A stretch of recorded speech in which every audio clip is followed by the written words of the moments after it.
We can't have sick people draining company resources, Marcus Reynolds said, sliding the termination letter across his mahogany desk.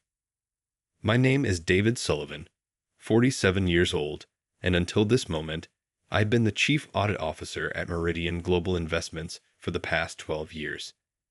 The medical leave request form I'd submitted yesterday was sitting on top of Marcus's laptop, my stage 2 pancreatic cancer diagnosis highlighted in bright yellow. I picked up the termination letter, noting how my hands didn't shake despite the anger and betrayal churning inside me.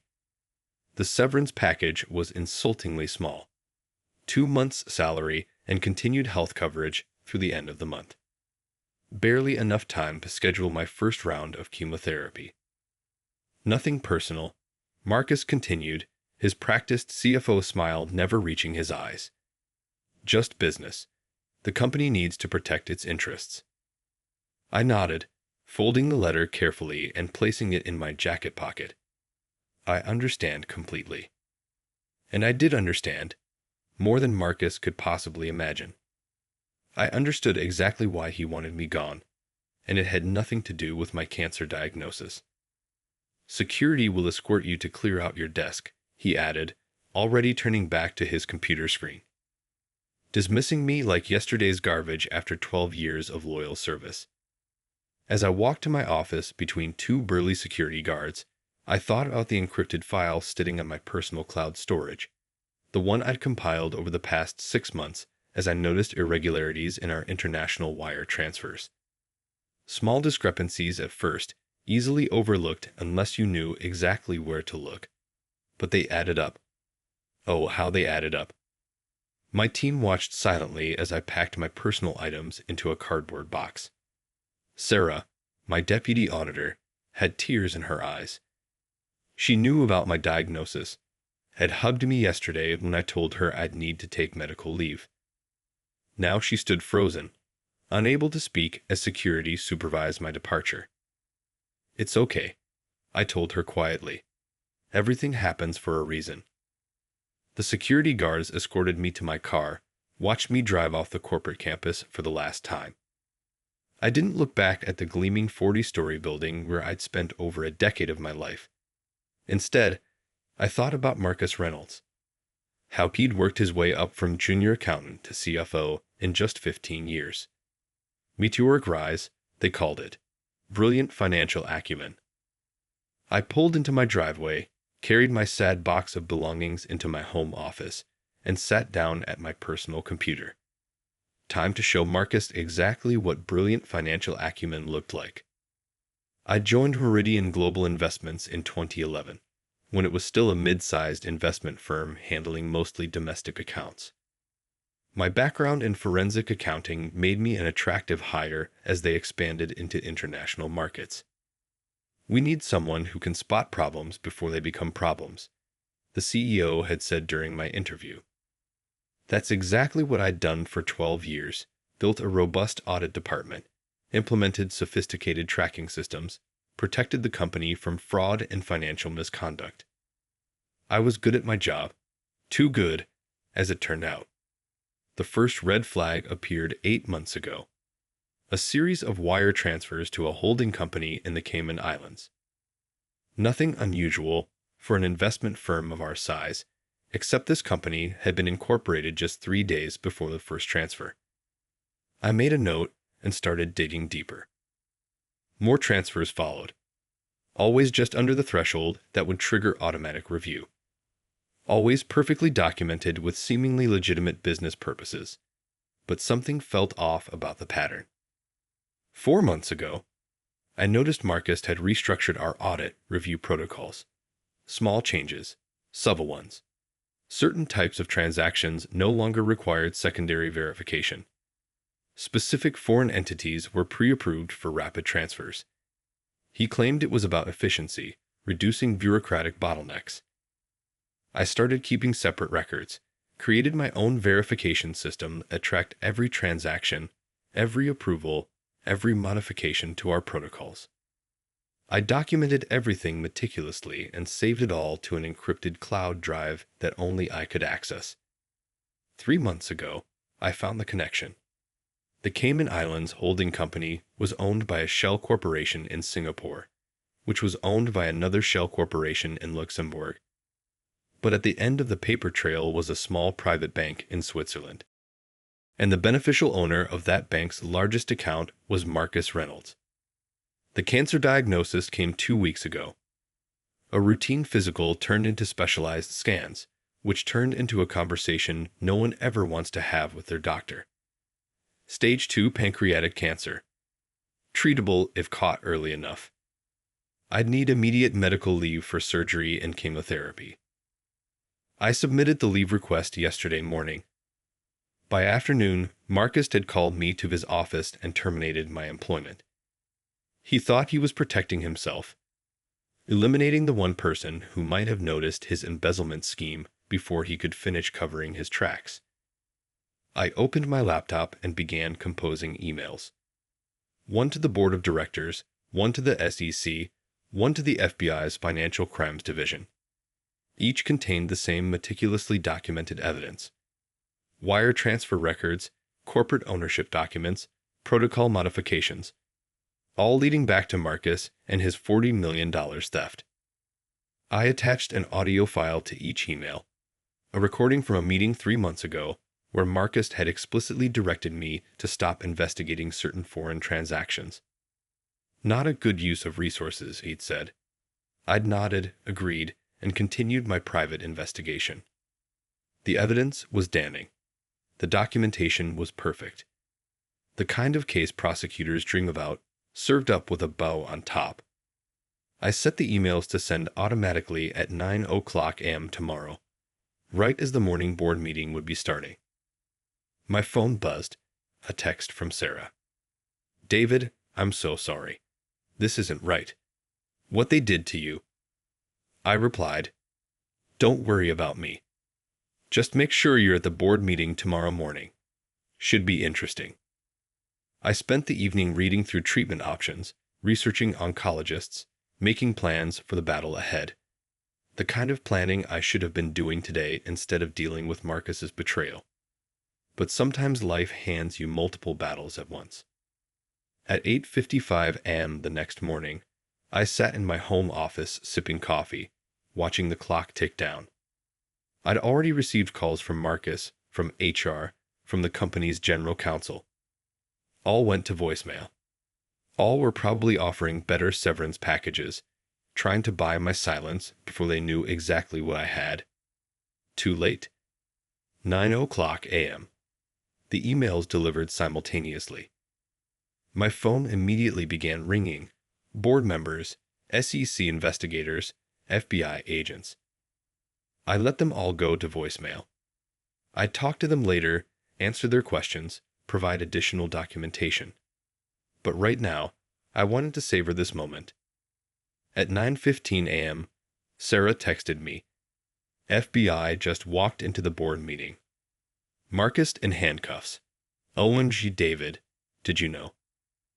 I smiled, finished my coffee, and began making calls to oncologists. I had a different battle to focus on now.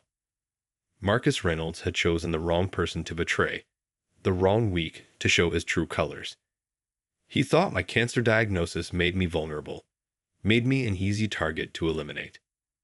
Instead, it had made me more dangerous than he could possibly have imagined.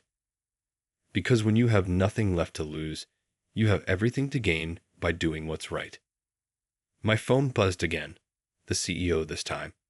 I answered on the first ring. David, he said, his voice shaking slightly. We need to talk. Yes, I replied calmly. We certainly do. Shall we discuss my medical leave and reinstatement, or would you prefer to start with the $40 million your CFO embezzled while systematically dismantling our audit protocols? The silence stretched for a moment. Both, he finally said. And David, I'm sorry. We should have. Save it, I interrupted quietly. Just make sure my health insurance never lapses.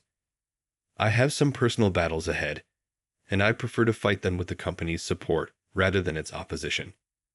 Anything you need, he promised. Your job will be waiting when you're ready to return. I hung up and looked at the growing list of missed calls and text messages. The system I'd built to protect the company had worked perfectly. Not just the audit systems or the documentation protocols, but the human systems. The relationships I'd cultivated. The trust I'd earned. The reputation for quiet competence that made people underestimate me, right up until the moment they shouldn't have. Marcus Reynolds had tried to bury me, not realizing that sometimes the quiet ones are quiet because they're busy taking notes, keeping records, and waiting for exactly the right moment to speak up. I opened my medical file and began making appointments. Time to focus on surviving, on beating the odds, on coming back stronger. Because that's what I do. I spot problems before they become problems, whether they're financial fraud or cancer cells. Marcus thought he was eliminating a liability. Instead, he triggered a dead man's switch that would destroy his career and possibly end with prison time. All because he assumed a cancer diagnosis made me weak, made me vulnerable, made me someone he could discard without consequences. He forgot the first rule of financial crimes: follow the money. And nobody was better at following money than the quiet man in the corner office who'd spent 12 years building systems designed to catch exactly this kind of fraud. The FBI would have questions.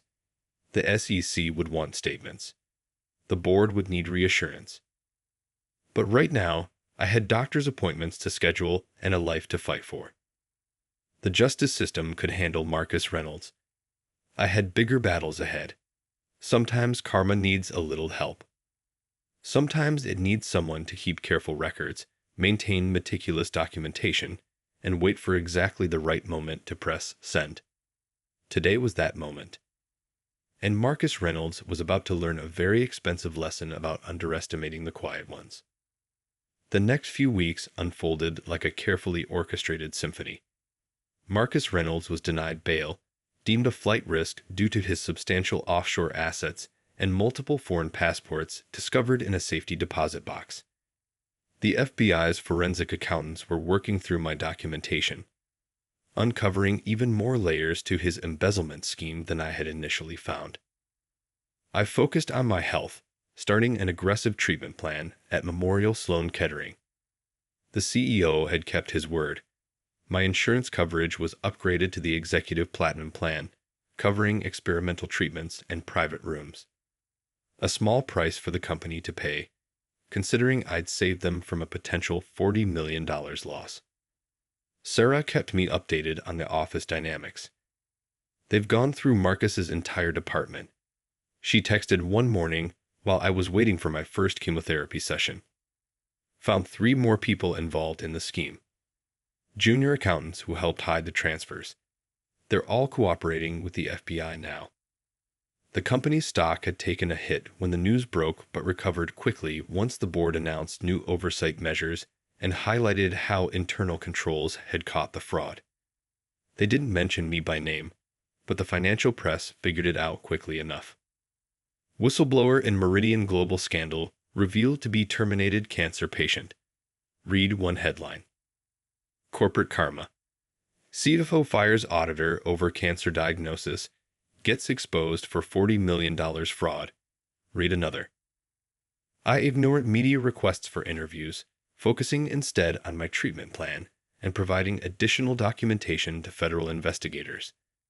The U.S. Attorney's Office was building what they called an airtight case against Marcus and his co-conspirators. 4 weeks after my termination, I received an unexpected visitor at my home. Patricia Morrison, chair of Meridian's board of directors, arrived unannounced one evening. "You should have come to us directly," she said, sitting in my living room. "The board would have protected you." I sipped my tea, studying her carefully. "Like you protected the last 3 whistleblowers. The ones who were terminated for performance issues after raising concerns about other executives." She had the grace to look uncomfortable. That was different. We didn't have concrete evidence then. "You didn't want concrete evidence then," I corrected quietly. "Just like you didn't want to notice how Marcus kept modifying audit protocols. Or how he hired his own people into key positions. or how the international division's profits seemed too good to be true. "What do you want, David?" she asked finally. "Name your price to keep this from becoming even more public." I set my tea down carefully. The chemotherapy made my hands shake sometimes, but I'd learned to hide it well. "I want 3 things. First, full reinstatement as Chief Audit Officer when I'm healthy enough to return, with a direct reporting line to the board, not the CEO." She nodded. "Done. And second, my entire medical treatment is covered by the company, including any experimental therapies my doctors recommend. No questions asked, no approval required." "That's reasonable," she agreed. "And the third, Sarah gets my job while I'm out. Not as interim, not as acting chief, but as full Chief Audit Officer. When I return, you create a new position, Chief Risk Officer, with both of us reporting directly to the board. No executive can modify audit protocols without joint approval from both positions." Patricia studied me for a long moment. "You're protecting your legacy," she said finally. "Building something that will outlast you if the treatments don't work." "I'm protecting the company," I corrected. "Something the board should have been doing all along. Do we have a deal?" She extended her hand. "Deal. The board votes tomorrow. I'll have papers drawn up by afternoon." After she left, I reviewed my latest medical reports. The first round of chemotherapy was showing promising results. The tumor had shrunk slightly, not enough to celebrate, but enough to hope. My phone buzzed with a text from the FBI case agent. "Marcus talking plea deal. Offering evidence against bigger players. You free for meeting tomorrow?" I replied affirmatively, then sat back in my chair, thinking about how things had evolved. Marcus hadn't just been stealing for himself. He'd been part of a larger network, moving money for more powerful people. People who wouldn't be happy about him cooperating with federal investigators. Sarah called late that evening. "Board just sent out notice of emergency session tomorrow morning. Something big happening." "I know," I replied. "Watch for the SDC filing afterward. Things are about to get interesting." "How do you always know these things?" she asked, amazement in her voice. I smiled, though she couldn't see it. "Because I built the systems, Sarah. I know how information flows, where money moves, how decisions get made." Marcus forgot that. The board forgot that. But they're remembering now. The next morning, while the board met to approve my demands and restructure the audit department, I sat in a federal building downtown, listening to FBI agents outline a conspiracy that went far beyond Marcus Reynolds. "We're talking billions in international money laundering," Agent Torres explained, spreading photos across the table. "Reynolds was just a small part. But your documentation helped us connect the dots to bigger players." I recognized some of the names they mentioned. Major Wall Street figures, international banking executives, people who had thought themselves untouchable. "We'll need you to testify," Torres continued. "Once you're stronger, of course. The U.S. attorney is prepared to work around your treatment schedule."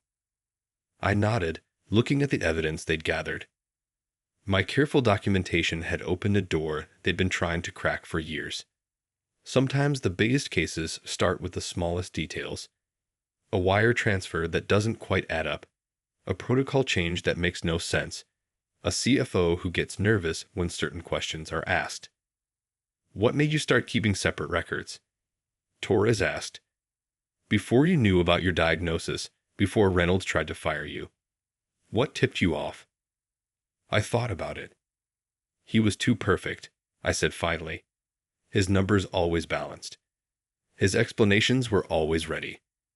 In 20 years of auditing, I've never seen books that clean. It's like that old saying, if something looks too good to be true, it probably is." Torres nodded appreciatively.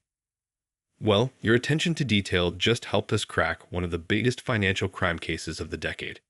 Not bad for someone they tried to push out over medical leave." Later that afternoon, as I left the federal building, My phone buzzed with a news alert.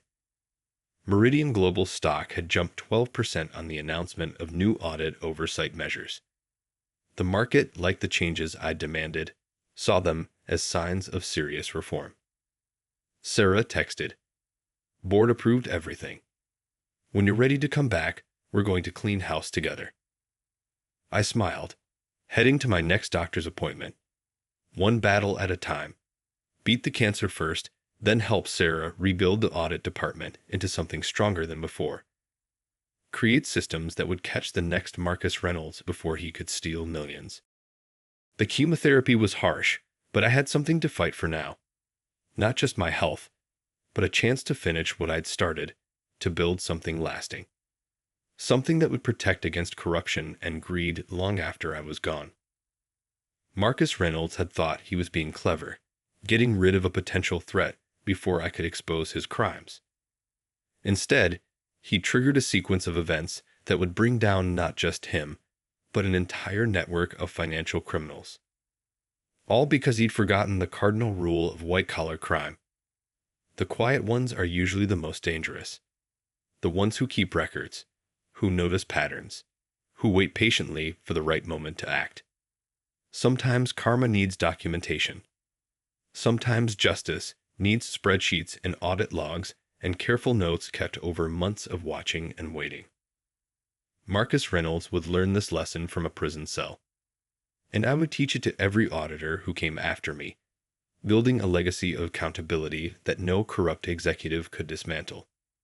First, though, I had a doctor's appointment to keep. One battle at a time. But I was winning both. 6 months after Marcus Reynolds' arrest, I sat in my oncologist's office receiving remarkable news. The aggressive treatment protocol had worked better than expected. My tumor had shrunk significantly, and the cancer hadn't spread. I wasn't in remission yet, but the doctor used the word promising 3 times during our conversation. Meanwhile, the case against Marcus and his co-conspirators had grown beyond anyone's initial expectations. My meticulous documentation had opened a Pandora's box of financial crimes spanning multiple institutions and countries.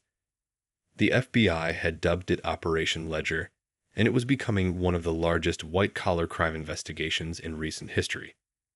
"Your testimony next month will be crucial," Agent Torres told me during our weekly briefing. "Reynolds is cooperating, but you're our credible witness, the one who can explain the complexity to a jury in simple terms." I'd been preparing for the grand jury testimony while undergoing treatment, reviewing thousands of pages of financial records from my home office. Sarah had been invaluable, bringing me updated documents and keeping me informed about changes at Meridian Global. The company had undergone a dramatic transformation in my absence. Under Sarah's leadership, the audit department had expanded its authority and scope. The new dual control system we designed was already catching irregularities that might have previously slipped through. We found 3 attempted fraud schemes in the past month alone, Sarah reported during one of her visits. Small stuff compared to Marcus, but it shows the new systems work. The media had finally pieced together the full story of my firing and subsequent exposure of the fraud. The Wall Street Journal ran a lengthy feature titled "The Auditor Who Wouldn't Go Quietly," describing how my cancer diagnosis had inadvertently accelerated the exposure of a massive financial crime network. Marcus Reynolds, facing multiple federal charges, had accepted a plea deal. In exchange for a reduced sentence, he was providing evidence against bigger players in the money laundering scheme. His testimony implicated executives at major banks and investment firms, leading to a wave of arrests and resignations across Wall Street. One morning, as I was reviewing my testimony notes, Patricia Morrison visited again. "The board wants you back," she said without preamble. "Your doctors say you're strong enough for part-time work. We need you to help manage the fallout from Operation Ledger." I looked up from my notes. The fallout is just beginning. When the public realizes how deep this goes, how many institutions were involved. "Exactly," she interrupted. "Meridian needs to position itself as part of the solution, not part of the problem. Your return would send a powerful message. I considered her offer. My strength was returning, and the doctors had encouraged me to resume normal activities as tolerated. But I had conditions. I'll come back part-time, I said, but I want changes. Real changes, not just window dressing for the press. Patricia nodded. Name them. First, the audit department gets veto power over any new financial product or service before it launches. No exceptions, no executive overrides. Done, she agreed quickly. Second, we implement the blockchain tracking system I proposed 2 years ago. The one Marcus killed because it would have made his scheme impossible. She winced at the cost implications, but nodded again. Third, I continued, we establish a whistleblower protection program with real teeth. Anonymous reporting channels, independent investigation protocols, and guaranteed severance packages for anyone who reports legitimate concerns, regardless of the outcome. The board will approve all 3, Patricia assured me. We've learned our lesson about oversight. The following week, I returned to Meridian Global for the first time since my firing. 2 years after Marcus Reynolds' arrest, I stood in the federal courthouse, watching him receive a 15-year sentence. Despite his cooperation, the judge showed little leniency, citing the calculated cruelty of firing an employee over a cancer diagnosis while orchestrating a massive fraud scheme. Operation Ledger had resulted in 43 convictions across 7 financial institutions. The total recovered funds exceeded $2 billion. My documentation had been the foundation that brought down an entire network of financial criminals. But the real victory wasn't in the courtroom that day. It was in my doctor's office the following morning, receiving my latest scan results, complete remission. 2 battles fought, 2 battles won. You've beaten the odds twice, my oncologist said, smiling. Both the cancer and the corruption. Not many people can say that. Back at Meridian Global, the changes we'd implemented had transformed the company's culture. Our new audit systems had become an industry standard, with other firms seeking to adopt our protocols. The SEC even consulted us while drafting new regulatory guidelines. Sarah had excelled in her role as Chief Audit Officer, while I focused on broader risk management strategies as Chief Risk Officer. Together, we'd built something that would outlast both of us. A framework for financial integrity that couldn't be easily dismantled or circumvented. You know what's ironic? Sarah said during one of our weekly strategy meetings. If Marcus hadn't tried to get rid of you, none of this would have happened. He could have kept stealing for years. Pride comes before the fall, I replied. He thought my illness made me vulnerable. Instead, it made me more determined. The whistleblower program we'd established had already caught several potential fraud attempts, stopping them before they could grow into major schemes. Employees felt safe reporting concerns, knowing they'd be protected. Marcus's former office had been converted into a compliance training center, where new auditors learned to spot the warning signs we'd missed in his case. His name was never mentioned, but his legacy served as a constant reminder of why our work mattered. One afternoon, I received an unexpected letter from Marcus, sent from federal prison. You were right, he wrote, about everything. I thought I was untouchable, thought I could silence anyone who got too close. Your diagnosis seemed like perfect timing. Who would believe a dying man's accusations? But you weren't just an auditor. You were a guardian of truth, and I never stood a chance. I filed the letter away with my case notes, a final piece of documentation for a chapter that was finally closing. The cancer was in remission, the criminals were in prison, and Meridian Global had emerged stronger from the crisis. During my last checkup, my oncologist asked what I'd learned from the whole experience. I learned that weakness can become strength, I told him. That sometimes being underestimated is the greatest advantage you can have. And that justice, like healing, requires patience, persistence, and perfect documentation. The following week, I gave a keynote speech at a national auditors conference. Looking out at the sea of faces, young professionals dedicated to protecting financial integrity, I shared the real lesson of the Marcus Reynolds case. The numbers always tell the truth, I said. Our job is to listen when they speak, to document what they reveal, and to act when they show us something wrong. Never let anyone tell you that integrity is negotiable or that truth is relative. In the end, the ledger always balances. Sarah joined me on stage for the Q in a session. Together, we explained how Meridian's new systems worked and how other companies could implement similar protections. The audience was particularly interested in our whistleblower protection program. The key, Sarah explained, is creating a culture where doing the right thing isn't just encouraged, it's expected and protected. As we left the conference, my phone buzzed with a text from Agent Torres. Final seizure complete. Total recovery now $2.3 billion. Thank you for starting this. I smiled, remembering that day in Marcus's office when he thought he was ending my career. Instead, he'd launched a transformation that would impact the financial industry for years to come. Sometimes karma needs an auditor. Sometimes justice wears a spreadsheet.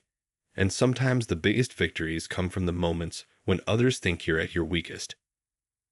Marcus Reynolds had tried to bury me. Instead, he planted a seed that grew into something far more powerful than he could have imagined. A legacy of integrity, accountability, and the simple truth that no fraud can hide forever when someone is watching the numbers. I was that someone. And now, thanks to what we'd built at Meridian Global, there would always be someone watching. Always someone ready to stand up, speak out, and show that the truth finds a way. That's the real revenge, not just exposing one criminal, but creating a system that catches all who follow in his footsteps. Marcus thought he was ending something the day he fired me. Instead, he started a revolution in financial oversight that would far outlast his schemes. Sometimes the best revenge isn't just winning the battle, it's changing the entire war.